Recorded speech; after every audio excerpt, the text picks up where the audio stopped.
Yeah, good to go, ma'am. Okay. Morning, everyone. In his unique style, in the poem "Oh My Mind," Nobel laureate Rabindranath Tagore has said, "In this land of India, on the shore of vast humanity, we know not whence and at whose call these myriad streams of men have come rushing forth impetuously to lose themselves in the sea. Aryan and non-Aryan, Dravidian and Chinese, Scythian, Hun, Pathan, and Mughal all have merged into one body. Indian civilization has always been dynamic, with settlers and traders coming to the fertile land of India by land and sea. This resulted in the development of a complex pattern of civilization demonstrated so clearly in the tangible and intangible heritage and cultural traditions ranging from ancient to modern India. The intricate nature of Indian culture makes it almost impossible to trace the traits left by foreigners in remote past. To shed some light on the cross-cultural intricacy and influences, we are honored to have His Excellency Ambassador Mr. Dinesh Patnaik, Director General of the Indian Council for Cultural Relations, who is a career diplomat of the Indian Foreign Service with experience of 30 years in a variety of interesting and challenging assignments. He has served in the Indian missions in Geneva, Dhaka, Beijing, and Vienna. At headquarters, he has served in the European West, External Publicity, Africa, and UN divisions. Shri Patnaik served as the Deputy Chief of Mission at the Indian Embassy in Vienna from 2009 to 2012. He was India's ambassador to Cambodia from 2012 to 2015 and India's ambassador to the Kingdom of Morocco from 2015 to 16. He was Deputy High Commissioner of India to London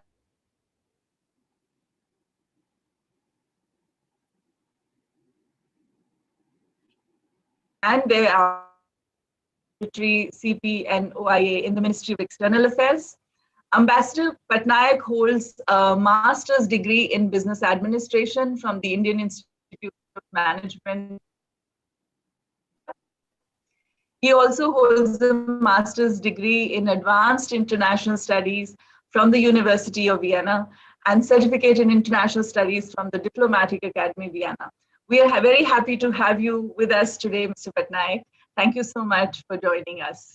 Thank you. So,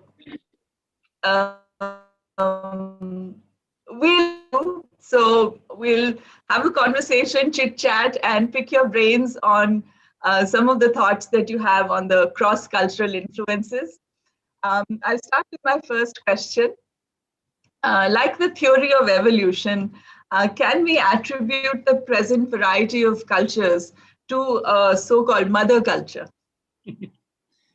That's a difficult question to say. But anyway, before I start, I just wanted to say I'm delighted to be here. This is the kind of topic I love because, with doing so many webinars every day on tried and tested subjects, you always want to do something different. And cross-cultural currents is something which is so intricate to our lives that I'm happy that we are discussing it. I'm delighted that at least somebody thought of discussing this kind of thing. We should discuss it more often. You see, let me just go back a little. I've always believed that the greatness of India lies in its culture. It's not just its culture, it's cultural diversity, which basically means that whenever anybody says Indian culture, I want to tell them there's nothing called Indian culture, this is Indian cultures.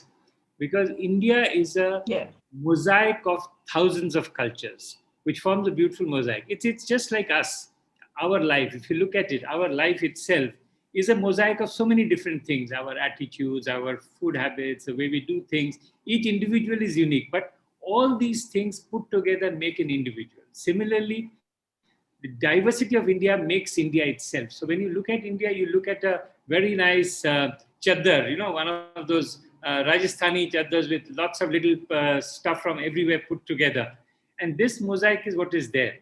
And that is what the beauty of India. And if you look at it, it is natural for India to have done that, because we are not a monochromatic culture. We are a polychromatic culture. We have. I mean, just look at it. We have millions of gods. I mean, what 3 crore ya 4 crore devta jo bhi the, with millions of gods. Apart from the fact that almost every individual has a different god, even the gods that we share similarly, we worship them differently on different parts of the country. I mean, the same god has different forms. Even all religions in India, whether it's Muslims, Hindus, Christians, everybody are so different from across. The Christians of the Northeast are so different from the Christians of Kerala or from Goa. I mean, the whole habits, everything is different. And the Mopla Muslims of South or the UP Muslims are completely different. And that's the reason in India, I've always said culture triumphs religion. Actually, you are known more by your culture. A Maharashtrian Hindu is known more as a Maharashtrian than as a Hindu. Whereas a Bengali Hindu is known as more of a Bengali than a Hindu. So the culture triumphs. So in this situation, where we have such a beautiful culture, talking about a mother lode, there may have been one mother lode. You go back to Mohenjo-daro, Harappa, but even there, where's the mother lode? They bought it. There is no mother lode, because if you look at either process, theory of evolution, you went back from an amoeba. So where was the mother lode? If you don't look at the theory of evolution, you look at the theory of creation, which is God created human beings. Okay, let's believe in it. Even then, he would not have given a set of culture which has stayed static over the years. It has changed. Whether you look at Adam, Eve, or anything, it has changed. Because in Indian culture, we do not have the duality of the Western culture. In Indian culture, everything is shades. We don't have a black and white. Even our Satan, we don't have a Satan in Indian. Yamraj is actually a god. And every human being has to go through both heaven and hell. Even Yudhishthir, who was the greatest and most pious of people, said one lie, so he had to go and see hell before he went to heaven. And then for us, hell and heaven is also transient. It's a stopover, because we believe in rebirth, that we're going to be reborn again. So this whole cycle continues. And so for me, the concept of a mother lode is something which is like saying that all minerals come from under the earth, but you get different minerals out of it. And then what you shape it into depends on you. You can take the same iron ore and shape it into beautiful steel and make a car out of it, or you can take the iron ore and make weapons out of it, or you can take coal and make diamonds out of it. So it all depends on what you do with it. The mother lode is there for us to tap into, but it does not determine who we are. We determine who we are. Yeah, very, very well put, that culture triumphs religion. And on that note, on cultural note, even the culture is influenced so much by outside. I'll talk about dance here. The Indian classical Kathak dance and the Spanish flamenco have striking similarities, even though the location and culture of their origins greatly differ.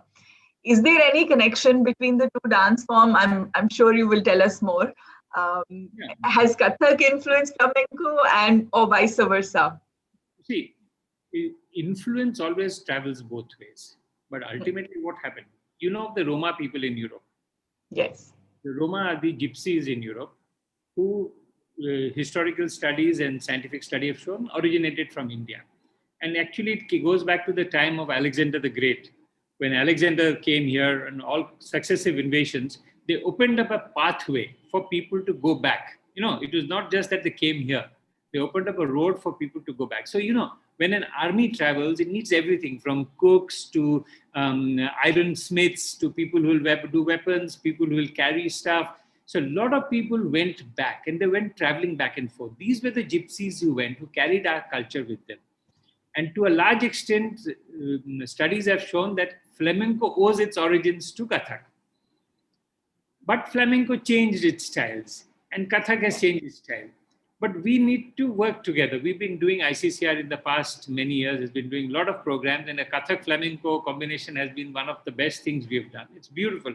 When you look at it, the movements, the pirouettes, the way we do things are almost the same. But what my point is, everything evolves. Even we need Kathak to evolve, flamenco to evolve, and evolve into something new. If we stay stagnant, culture decays.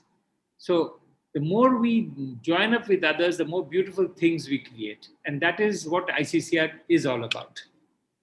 Wonderful. So, talking of this influences, the concept of cross-cultural currents has, I think, a huge role to play in a region's cultural identity. So, including the identity of the self manifested in terms of attire, adornments, and expressions. What are your views on this? See, when you say cross-cultural, I differentiate it from multicultural. You see, Right, right, multicultural. Now, when you say cross-culture, it means between cultures. Now, where right. do you define the boundary of a culture?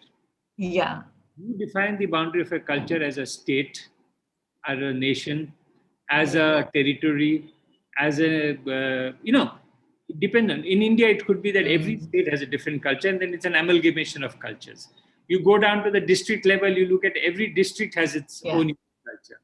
There are cultures of tribal cultures, there are cultures of individuals which are in the lower level, cultures of higher level, foreign culture. So the problem that happens is defining boundaries. What cross-cultural reference says is that identity becomes part of a habit, but yeah, it changes. And those societies which have too much of cultural stereotypes of themselves do not change much. So if I have too much stereotypes that I am this kind, that I am this nature, that Udiyas behave like this, Marathis behave like this, so then there becomes a resistance to change, because one is habit. I formed a habit of being a certain way. Second is I have a stereotype of what I'm supposed to be. So anything which changes becomes a problem. And third is interdependence. So if I'm interdependent, for example, women and men, when women get liberated, men feel threatened because they feel that our part of the job is gone. So the interdependence is there. So there's a resistance from men to change in women. Same with anything else in culture. There is an interdependence. If I change, then the other thing changes. So they resist us. So this kind of changes means that what you identify yourselves is just the conglomeration or the accumulation of your cultural habits over the past few decades or few centuries maximum. But that is constantly evolving. Your identity constantly changes. I think we have lost Loveleen. Uh, that's Yes, all. yes, Mr. Patnaik. I think she'll be back in a couple of minutes, but it's really interesting. If you'd like to add on something more, No. That is fine. Loveleen will be back there. This is part of our culture, which is I've never seen any technological glitch happening in it. That we always reminds me of technological glitch that we always have. But that's okay. What we were trying to say is that essentially the identity of any individual is dependent on the culture around him. But the identity of a region is constantly in flux. And this flux is because of two reasons. One is the things which change culture, which is the determinants of cultural change, which are the three things usually. One is your environment that you work in, one is touch with others, so the more you have in contact with others, and the other is invention. Invention has always changed the way we look at things. If we did not have the light bulb today, we would not have a nightlife. If we did, if we did not have the wheels, we would not have this. If we did not have a car today, if we did not have an aeroplane, people would not be traveling across the world and understanding each other so easily like they do now. So every invention today, look at how the smartphone has changed the way we do things. So every invention, every constant contact we have with others and our environment. So if your environment becomes bad, you change, you move. Migration has happened because of environmental impacts. People have moved from place to place. The cultures have changed, the way they do things. So all these make a difference. So identity is a very fluid thing. What you identify yourselves is only an accumulation of what is your cultural capital at that moment. I love the fact that you said that how cultures have no boundaries and how do you define a boundary. Music is a prime example of that between across the subcontinent, ranging starting from Bangladesh, going into India and into Pakistan and even into Afghanistan to some extent. So musical behaviors are universal across human populations and at the same time highly diverse in their structures, roles, and cultural interpretations. do you see a Western influence into the subcontinent's classical music traditions? It's strange that you ask this question. You see, we have a very strong musical tradition, and one of the most powerful musical traditions in the world goes back centuries, kept alive by the gharanas and etc. Yeah. We haven't evolved much. We should have evolved much more than we did, because when I look at people, when we recently went to Bangladesh, we asked Pandit Ajay Chakravarti to devise a new raga for Bangabandhu on his 100th anniversary. So on the India-Bangladesh relations, he concocted a new raga called Raga Moitri. But the point is, the raga contained notes of other ragas. So it was just what you said, rearranging things and making a new raga out of it. But whatever we do in our traditions, we always quote that this has happened in the past. We are very good at repeating what we have learned in the past, whether it's astrology, music, dance, new moves, new genres, new notes, new things are something which doesn't come easily for us. For us, greatness is being able to, within the confines of what is tradition, to be able to manipulate it to have different versions of it. So we've been always doing that. But if you look at it, where does Indian classical music come from? It comes from various sources. But certain things we take for granted have been influenced by influence coming from all over the world. For example, I'll tell you, harmonium. And harmonium is a classic instrument which every Indian musician plays, literally. I mean, whether he's playing a sitar, will be accompanied by an harmonium. Every singer has an harmonium. Where does the harmonium come from? You'll always think it's an Indian instrument. It comes from France. So, things like that. There are so many things. Today, you have the Dotara, you have the Banjaras who bought it from different places. You have so many instruments, you have so many musical notes, tones. The Persians had such a huge influence on Hindustani classical music. All of this is part of a tradition where we have learned and given. It's not that we were a one-way street where we only received. We have given to the world much more than we have received. But it's all this part of this cross-cultural fertilization which makes it such a beautiful product at the end. We should not lose sight of that, because the more we do cross-culture, the more we gain. We are not letting go of tradition. Yeah. We are using tradition to create something more beautiful. We are leaving tradition for the future. You have to create tradition for the future. You can't constantly be repeating tradition of the past.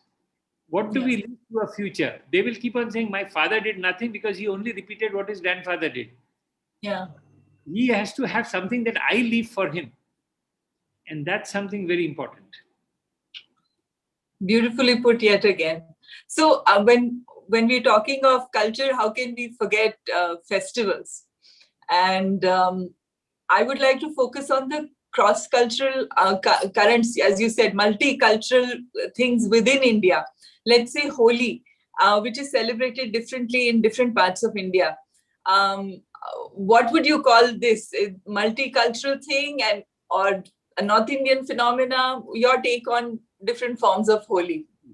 Ultimately, like I told you, every culture, the way we define or the way we act culture depends on our environment, depends on the contact we have with people, and depends on the invention that we have. So environment plays a very big role. So in different parts of the country, we have the same festival being done differently. Durga Puja, the way it is done in Kolkata is not the same way it is done in Delhi. Okay, of course, the Calcutta diaspora will do it, or the West Bengal diaspora will do it in Delhi, but it's different. Or the Ganesh Puja that is done in Ganesh Chaturthi in Maharashtra is not the same. So everything else is there. And I used to have this little funny joke which I used to tell Calcuttans, Bengalis, that, when you look at Durga Puja, Durga had 4 children. You had Lakshmi, Saraswati, Kartik, and Ganesh. And if you look at it, Durga sent them all across the country. So Lakshmi went north, Ganesh went west, Kartik went south, and Saraswati stayed back in the east. And it's such a thing. But you look at it, where does Kartik festival happen? Kartik festival, even though Kartik is part of Durga Puja, does Kartik festival happen in West Bengal? No, it happens in South India. Yeah. Ganesh Puja happens more in Western India. Lakshmi is more prayed in the north. So these are things which shows how events in each place determine what it is. Jagannath, nobody has a Jagannath, even though it's the same Balaji Venkat in Tirupati. it's the same manifestation of Vishnu, but in a different form. It all depends on local mores, local ways, how we define things. Ultimately, if you look at, like I said, culture has no boundaries. If you look at culture, the world is one culture. It's just that at every stage, depending on the environment and the experiences you have, things change. Right. So since we are talking of mythology and religion in that sense, let's talk about Ramayana, which has spread to many countries outside India, especially the Southeast Asian countries, with the original Valmiki version being adapted or translated into, various regional languages. These have often been marked more or less by plots, twists, thematic adaptations and changes, Do you think it is important to emphasize the fact that the Indian cultures have been giving as much and to the world? And what is your take on the Southeast in India influencing Southeast Asia? See, culture, like I told you, travels both ways. And we have influenced culture across the world as much as we have been influenced by culture. When, India was at the center of the Indian Ocean. I mean, it's the only ocean in the world which is called after a country. I mean, there's no other ocean. Every other country, the Atlantic, Pacific, it's the ocean. So essentially, India played a very pivotal role in the middle of the Indian Ocean. Yeah. And if you look at world trade moved to the Atlantic and Pacific much later. World trade used to be in the Indian Ocean. So you had from the king empires of Babylon and Ottoman Empire to the Roman Empire to the Chinese Empire to the Indian empires. All this trade happened through India. India was the hub of world trade. And so civilizations moved through India. India got influenced. Arab traders coming in. The Phoenicians came long back. In Sanskrit, we say Fini, which is for trade. So, India influenced Southeast Asia. Sufism traveled through India. Yes, everything. The Armenians came and settled here. The Greeks came and settled here. Indians went across. So we were at the fulcrum of world trade for a long time, till the world trade moved to the Atlantic. So what you say today as the Indo-Pacific, which everybody talks of, was actually our backyard. Was the place where we got influence and influenced people. Influence works both ways. If I meet you, to a large extent, I'll get influenced by you, but you'll also get influenced. This is called diffusion, what is called stimulus diffusion in culture. That you diffuse your culture through. People come, learn, and then take it back. And you take back the best, and sometimes you take back bad things also. But it's all part of this cultural diffusion. So we have influence, and Ramayana is a classical example. Ramayana is all over Southeast Asia and further. And there are different versions. I mean, I was reading up for, ICCR does this Ramayana festival. We realized there are more than 300 versions of the Ramayana. Wow. And we only know for one or two, Valmiki, Vyas, we know all these other Ramayana, but we don't know the hundreds. And I'll give you a simple example. When, Morari Bapu, the religious leader from Gujarat, when he came to Cambodia when I was ambassador. And Morari Bapu is a great bhakt of Hanuman. So, and for him, Hanuman is brahmachari. I told him in Cambodia that in Cambodia, Hanuman is married. And he has children. And so, Morari Bapu was thrilled to know it. It didn't, he's such a great man, it didn't change his opinions of Hanuman as a brahmachari. But the very fact that Hanuman went. And then when you look at the Tamil version of Ramayana, know that when Hanuman was taking the mountain on his head, or whatever, he was sweating and his sweat fell in the water, and Matsya Kanya, the fish, ate it and gave birth to a child, which was the child of Hanuman. So the Cambodians have taken that one step further and created a full life where he marries actually a mermaid and has a family with him. So my point is, this is how culture moves fluidly. You change things to adapt to what you're doing. The dance forms of culture. We have Ramayana Nataks here. You look at the Riamkar in Cambodia. You look at the Ramayana in Thailand, Ramayana in Indonesia, in Bali, in Philippines, wherever you look at it, all over the place. There are different versions of Ramayana. And so this shows how culture moves so fluidly, and everybody takes what they want and gives back what they feel like. And that is what the greatness of cross-cultural diffusion is that we create something more beautiful than what we started with. Yeah. So in this diffusion, how do countries retain their individuality? Why do you need to retain individuality? first of all, because it's not part of a continuum. I mean, Yeah. even if there's a river flowing, every droplet of water has its own individuality, but it is part of this mess. You quoted Rabindranath Tagore in the beginning. Yes, I did. Perfectly that. We Yeah. all are part of this continuum. We are learning constantly and giving constantly to the other person. If we start thinking, see, individuality matters because you define yourselves what you are. But individuality is a constant flux. You have to define yourselves by. So when you are a teenager, you're different from when you are started your work. When you get married, when you become older, when you have children, when you become grandfather. Every stage of your life is different. Now, where is your individuality? You would say my core remains the same. It doesn't. You change as a person constantly. Change is the only constant in this world, and we have to embrace change more. Like I told you, only people who do not change are people who have stereotypes of themselves. When you have cultural stereotypes of myself, I, Dinesh Patnaik, am this kind of a person. If I have a stereotype of myself, then anything that makes me change, I get threatened by it.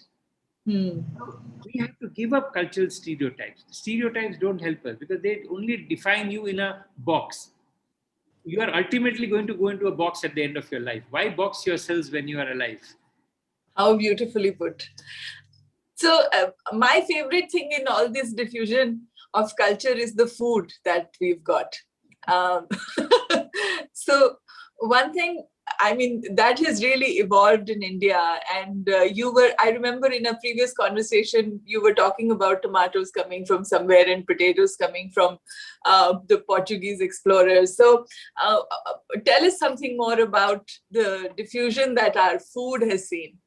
Our food is a fusion of everything else. I mean, today I have this thing I used to tell vegetarians. I mean, I'm a non-veg, pure non-veg. If I don't have non-veg every day, I feel lost. But that's a different matter. So I used to joke with vegetarians that all the food that you're eating, which is mostly paneer, tomato, aloo, none of this are, first of all, paneer is not vegetarian. It's a non. The second, tomatoes, aloo, chili, all came from abroad. It is never part of your food. If you really want to see what Indian food is, go and read the text, on the Vedas, the text which how to cook food, how to do things. And in fact, you don't have to go there. Go to Jagannath Mandir or go to Tirupati or go anywhere else. The food that is cooked for the gods was essentially the food that was part of our culture and heritage.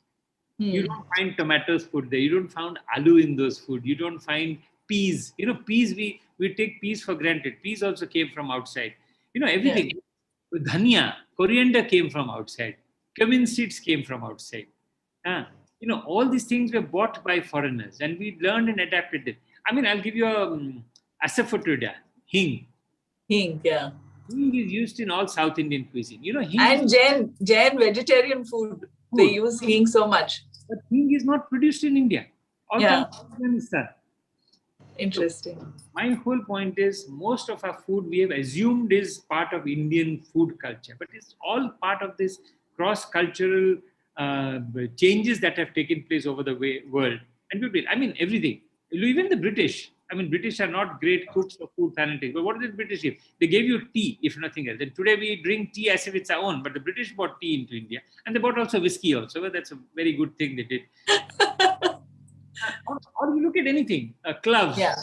You cannot have garam masala without cloves. But Yeah. cloves from Indonesia. This is something which we bought back from Indonesia when we went there. So there are so many things. What was originally in India, you look at traces of what was in Mohenjo-daro and others. It's very funny. Some people really don't know. This is something I'm going to tell you. Chicken was first domesticated in India. Wow. And it's only when Alexander and others went back, they carried chicken back with them. Chicken was not domesticated anywhere else. They used to cut big animals and eat meat. But chicken actually traveled from India if you look at it. Nobody really knows the origin, but domestication of chicken was in India first. Similarly, you can look at rice. The Chinese say the rice came from the Yunnan Peninsula, from where rice started. But now research shows that rice happened independently in India from there. And India took rice to the world. So, there are a lot of things I can get into it, but food is something in which what we consider Indian food, actually, most of it has been brought in from outside and cultural influences. So with invasions, with Arab traders coming in the south. Look at the food in the south, so different. Arab Yeah. traders, Yeah. Portuguese gave Goan food. The Muslim invaded. The Mughals gave us the entire Awadhi food. Was one food. Look at the Greeks. What did the Greeks got? Saffron and fennel. Wow. The saffron and fennel. Where did the Greeks stay? Greeks stayed mostly in Kashmir area. Yeah. Look at Kashmir. Kashmir is today the largest producer of saffron and fennel. Their food is made with fennel. Yeah. Yeah. So these are things which we have to look at when we look at cross-cultural references across the world. So one fun question for you. One Indian dish, according to you, that can be on the UNESCO World Heritage list. See, one dish. First of all, there's no Indian dish. So let's not go by dish, because actually you don't put dish on the heritage list. You do style of cooking. Yes. Okay. Style. So you do the Wazwan cooking, let us say, or the Awadhi cooking, or the Mangalorean kitchen, or or the Chennai kitchen, or whatever. You have to look at what kind of kitchen can go in. If I look at it, something. See, if you have to put in the world list, heritage list, you have to show a continuity from the past till now. That this started in the past and this still continues. So I would think South Indian. I really don't know much about the differences in the cuisine, but there would be some which has continued for years. It is not a new invention, and which uses Indian form. Or the cooking in Jagannath Mandir, for example. I would put that on the World Heritage list, not only for the fact that the food is unique, but the fact that they cook it by putting pots over pots all the way up to 20 pots. And the fire is lit at the bottom and all gets cooked at the same time.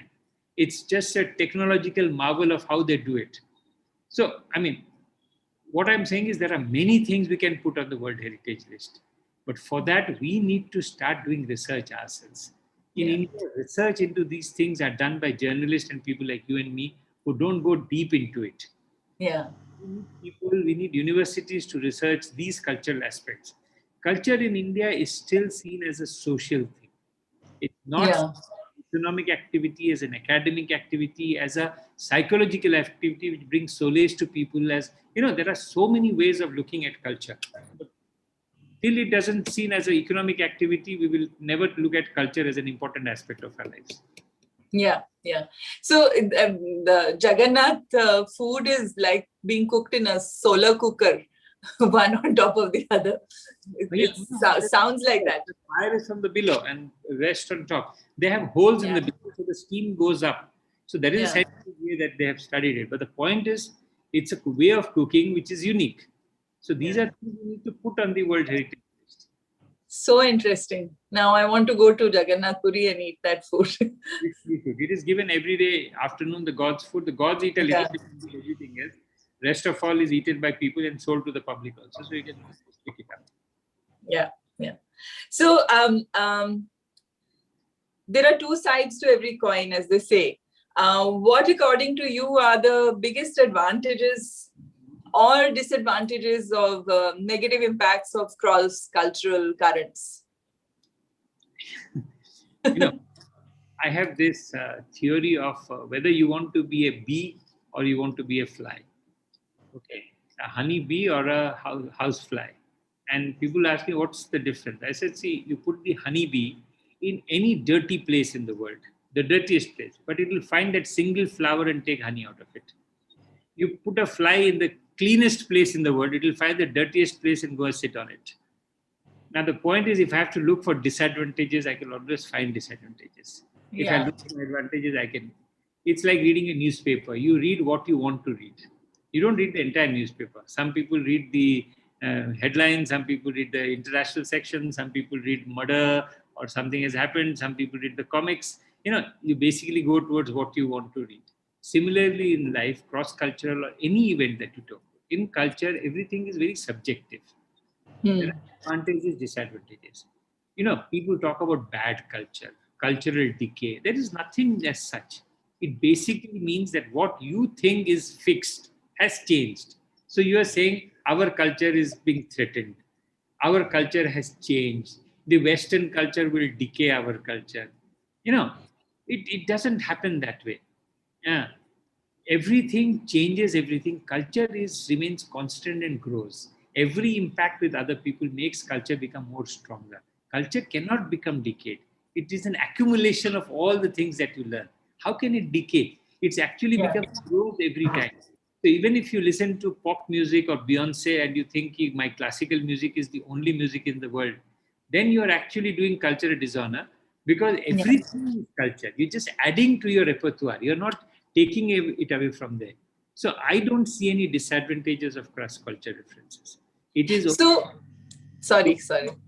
only thing that happens is people who have stereotypes of their own culture.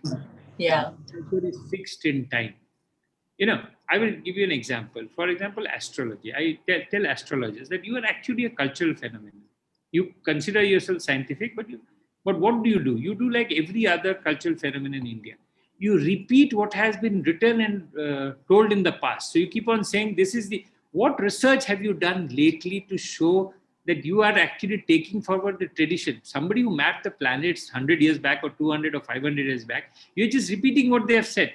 What have you done to take it forward? Have you done a study of, let's say, the stock markets of the last 50 years to see when the stock markets go, what was the planetary combination? Have you done a study of the disasters in the past 50 years?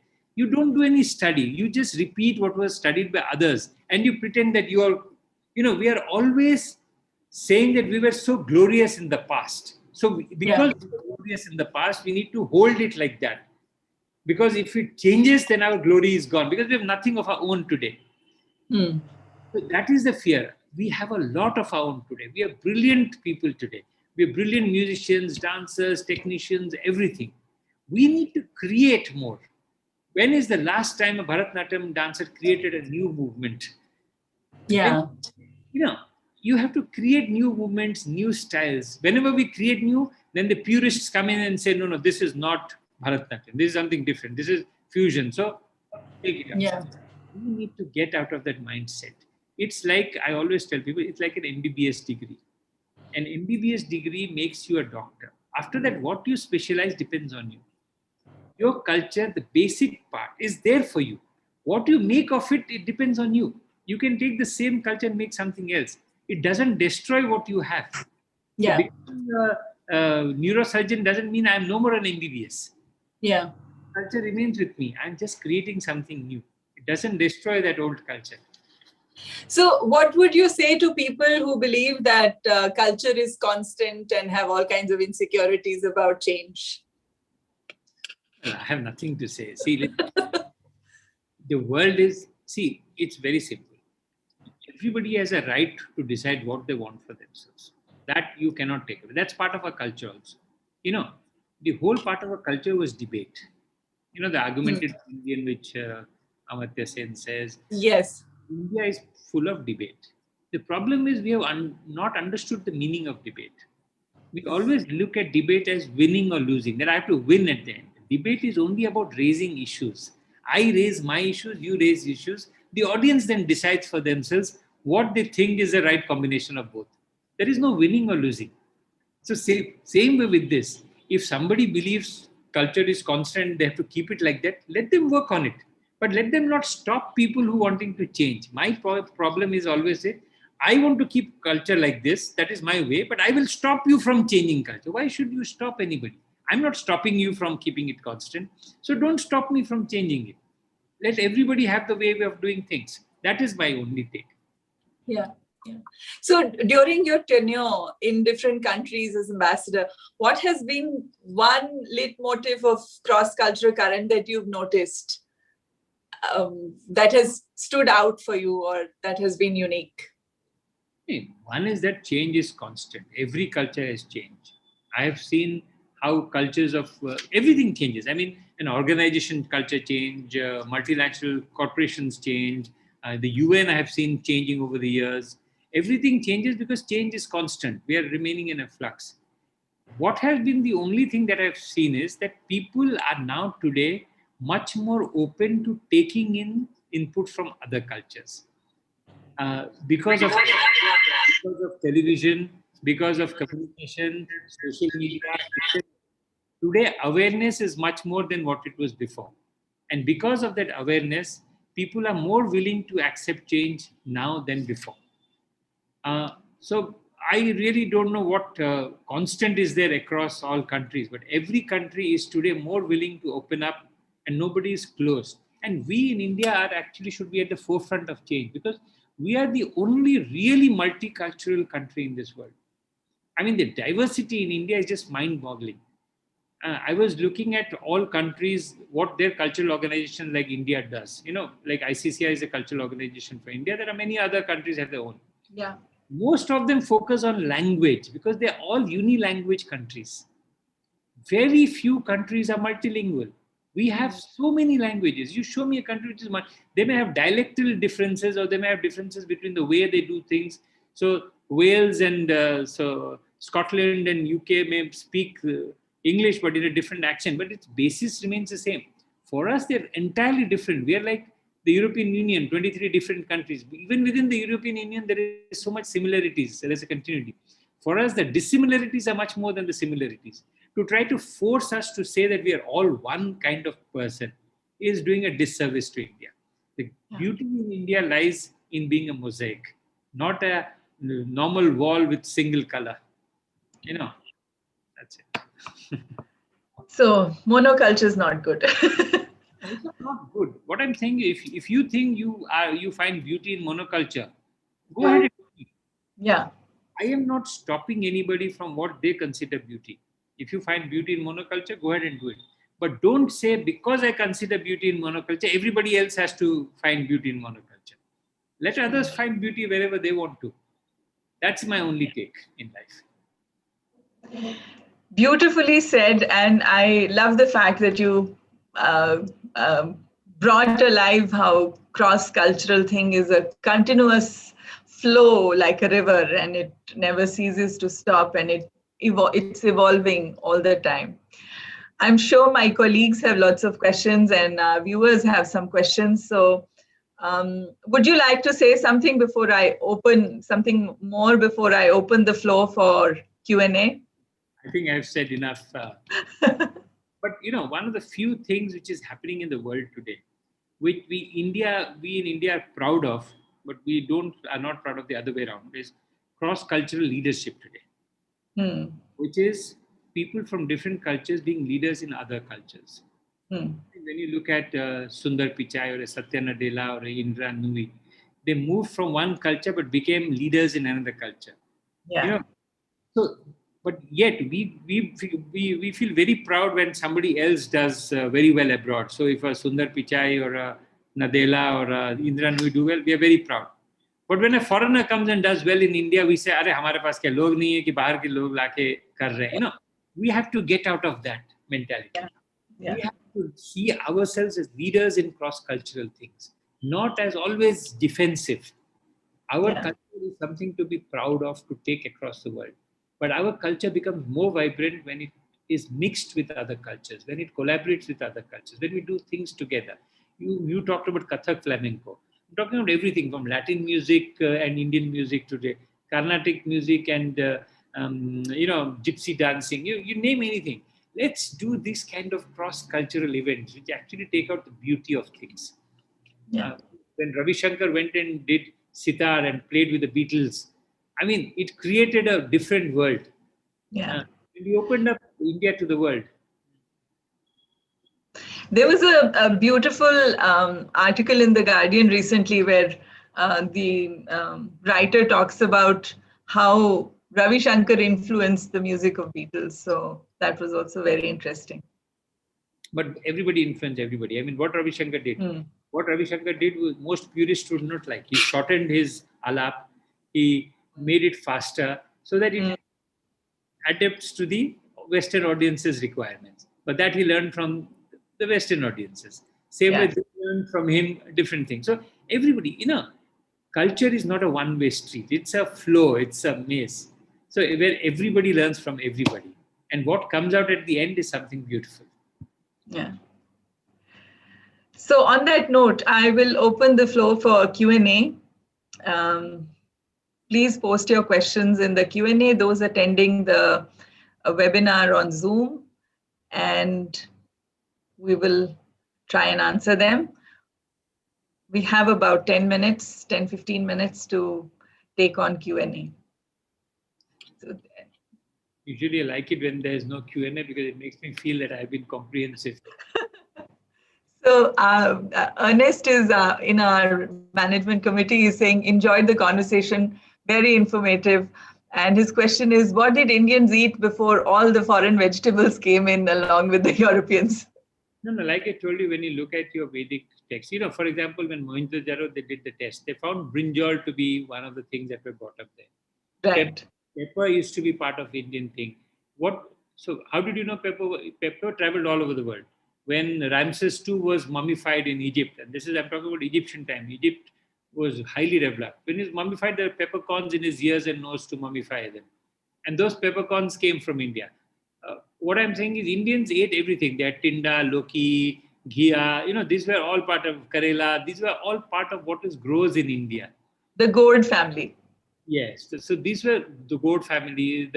Even potato came from outside, tomato came from outside, but a whole lot of things which are produced in India. There's a list of them. Look at the Vedic text, you will find a list of products.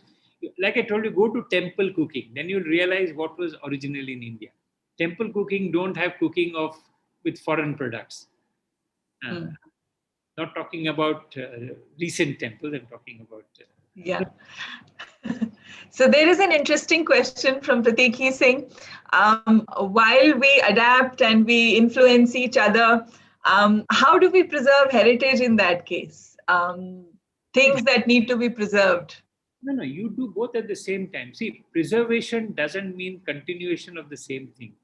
Preservation is like your old wedding dress that you keep at home. You never throw it out. You preserve it. But are you going to wear it time and again? No. You're going to wear different clothes, different things. So preserve it and keep what you want. Put it up on your walls for decoration so that you know what you had. But create something new for the future. Preservation is not about stopping innovation. So both go together. You have to preserve your cultural heritage for generations later on to know what a wonderful heritage you had. And it is something. In fact, in India, I bemoan the fact that we do not have a museum culture. Indians don't go to museums. We should start museums from children from school onwards. They should go to museums to learn about our heritage, to learn what it is. It is very important for our children to learn of our heritage. That is how we preserve our heritage. But preservation of heritage does not mean that you stop innovating, that you stop changing. Preservation of heritage should show you where you came from, and the path ahead is where you go is what you determine for yourselves. Yeah. So,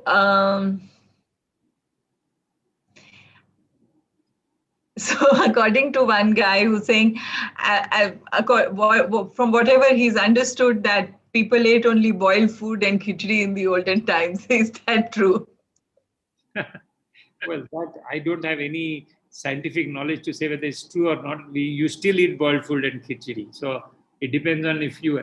But you had spices. All the spices went from India. So it's not possible that you had boiled food. What I'm saying, certain vegetables came from outside, but most of it was with you. You gave spices to the world. You gave cardamom, you gave pepper, you gave all other spices to the world. You also got in spices from outside. You got in coriander, you got in cumin seeds. You had sesame. Sesame was part of your culture. So you had all these spices and it was in your cooking. So your cooking hasn't changed. What I'm saying is styles of cooking remain the same. The vegetables have changed. Or not changed, that you have adopted them. And that's the beauty of what it is. You adopt what comes in from outside, which is good, and you take it. Another aspect which we didn't touch upon was tribal culture. So over a period of time, we have seen some tribes remain authentic and warped in time, and some tribes have changed and evolved with the changing culture. So what is your take on the tribal culture in India? You see, this is something which is a very tricky question to answer, because the tribal culture, whether you want to keep it as it. So what I keep on saying all the time, preservation is in preserving the cultural background artifacts of the tribe. But to stop people from evolving. So it's like saying you're a tribal, so you stay in your tribe, don't come to the city to work. Is that what you're saying? No. No. You're saying you preserve your culture, but bring your culture to the city with you. Show us your culture. Now, we are not doing that. What we did is what the Americans did to the Red Indians or what the Australians did to the Aboriginal. Cut them off, circle them and say, this is tribal area, nobody goes in, nobody goes out, tribal area remains same, underdeveloped. You cannot bring in development because development will change the way they are. That is the wrong way of doing things. You have to have a way in which you preserve culture but allow people the ability to move forward, to change what they have to do. If they feel that the culture is strong enough, they will keep it. It's like I keep on telling abroad, when there are a lot of people, when I'm posted abroad, one of the things you asked me was about postings abroad, is that all these people going abroad, now they're getting foreign passport, they're no more Indians. And I used to say, you can take an Indian out of India, but you cannot take India out of an Indian. No matter where an Indian goes, he remains an Indian. I mean, no matter where I've seen communities across the world, when it comes to formal occasions, they will all wear a sari or will come out in their colors. They will still eat Indian food. They will still pray to the gods. They will still do. There used to be this, I used to tell this example, drumsticks. Drumsticks were never exported from India. It's only when Indian immigrants went to California, large number of South Indians become a large part of the IT industry in California and other places, that they started getting drumsticks for the sambar and other things. So Indian Commerce Ministry had to find a HS code for the drumsticks. Whenever you export, there's an HS code, there's a classification code. So you have to write down what code under which this product comes. There was no HS code for drumsticks. So you had to invent an HS code for drumsticks. Similarly, when things are changing, when you move forward, everything changes. You have to start looking at how the world is. So there is a very interesting question by one of my colleagues. So she says that when we talk about intangible cultural heritage, it's difficult to explain or interpret because of its complexity. We largely depend on the research and documentation done by historians to whatever limited means. And there are also versions of it individuals play, influence their philosophy. And you think individual opinion obviously influences historical facts.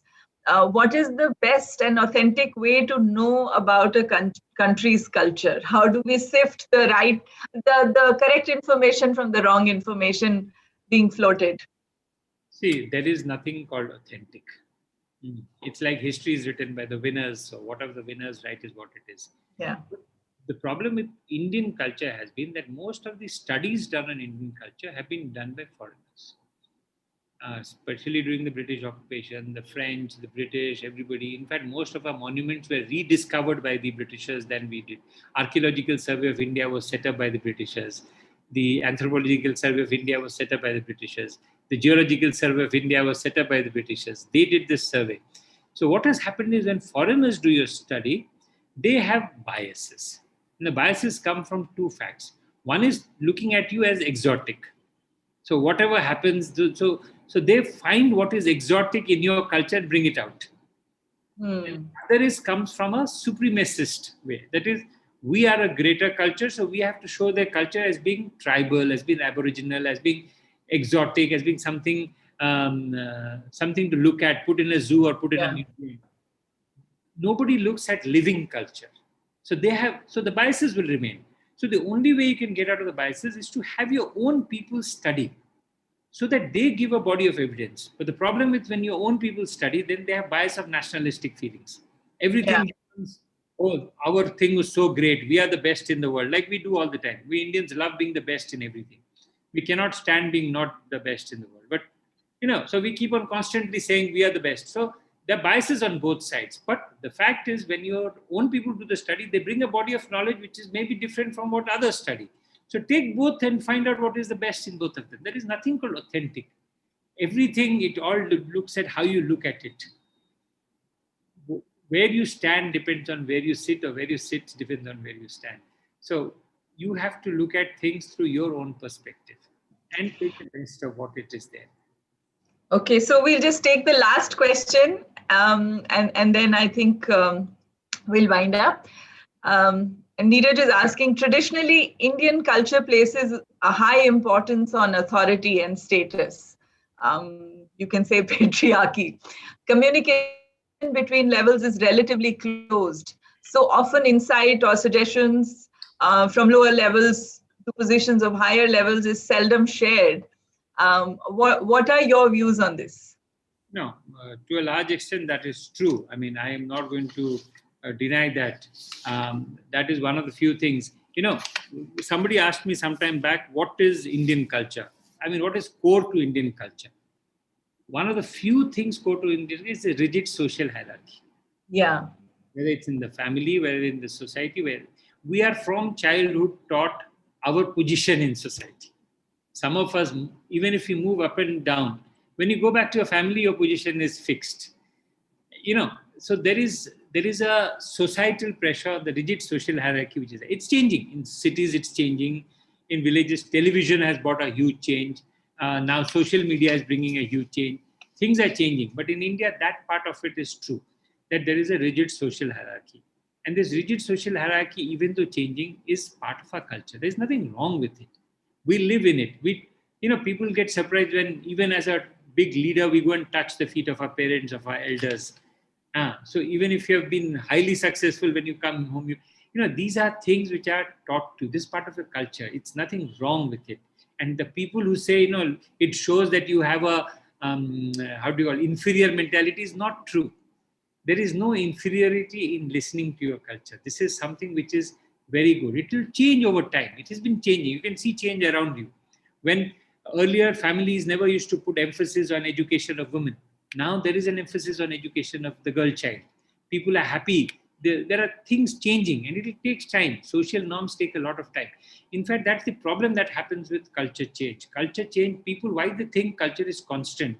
If your cultural mutations or changes take a long period to happen. So you don't see the change in your lifetime, literally. So you think it is constant, but it is changing. And today what is happening, because of two things. One is technology. The other is the mass of human population has grown up. So change is faster today. Momentum is, any physics student here, is mass into velocity. Today your mass has changed, a lot more people in the world than there were before. Your velocity has changed because you're now faster because of technological change. So put together, the momentum that you create today of cultural change is much more. So you're seeing cultural change all around you. The dissonance you see in society, why we are worried, is because the change is happening at a faster rate than we can accept. So when it's happening at a faster rate, there are people fighting against it, people trying to stop it, people trying to go against it. So that is the dissonance that is happening. What you have been taught as a child and what you're seeing happening, what your heart tells you to do, is different. So the dissonance happens. So this dissonance will continue in all societies which are changing rapidly. You think we are the only one? Every society in the world is having dissonance. Our children are spoiled, they don't do anything. Every society has said it in the past. Our parents are dinosaurs who don't know what they're doing, they belong. It's the same thing. All societies say the same thing. Nothing has changed. You go back thousands of years, you'll find the same thing.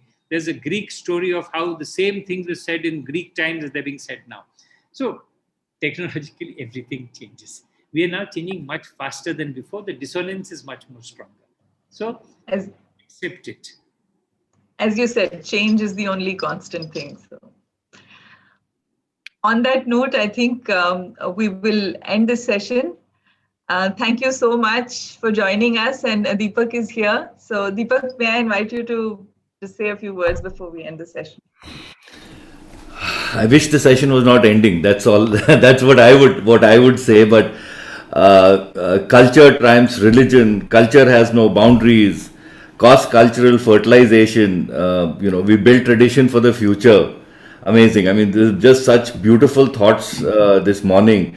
And Mr. Patnaik, we have done so many Knowledge Wednesdays. But Loveleen, and you have made today really very special and not informative, educative, and also I think opened our eyes to many subjects. So beautiful. And we are in the travel business, and travel is all about cross-cultural experiences. I mean, it's actually a research in motion, as I say. Every tourist coming in and every tourist going out, any of us going out and coming back. Over our period of working in tourism, we have learned so much about other cultures, and have learned to respect so many other cultures, that we ourselves have become probably more tolerant. about cultures, and also have become so interested in other cultures, whether it is their culture, their monuments, their food, their wine. It has really helped us a lot. So great, thank you so much. Obviously, we can't cover all topics in one session, so we're going to bother you and bring you back as often as we can. I was very interested in the discussion around food. Food is a passion, and we have to bring you back for a special session on food. And I think all the North Indians, and especially Punjabis, of which I am a half a Punjabi, are all very excited today to know that chicken was actually a part of us exporting it to the world. So that was super interesting. I have to end by quoting an English friend of mine who sent me a message. Which says, love, he knows so much about food, I'm a convert. So I don't know if you converted her to being a vegetarian or have you converted her to eating more Indian food, but that was an interesting comment I received. So thank you so much, Mr. Patnaik. You made our day, and we shall definitely meet very soon. Thank you so much. Thank you. Thank you again Thank for you, love. joining us. With this, we end the session. Saurabh. Thank you.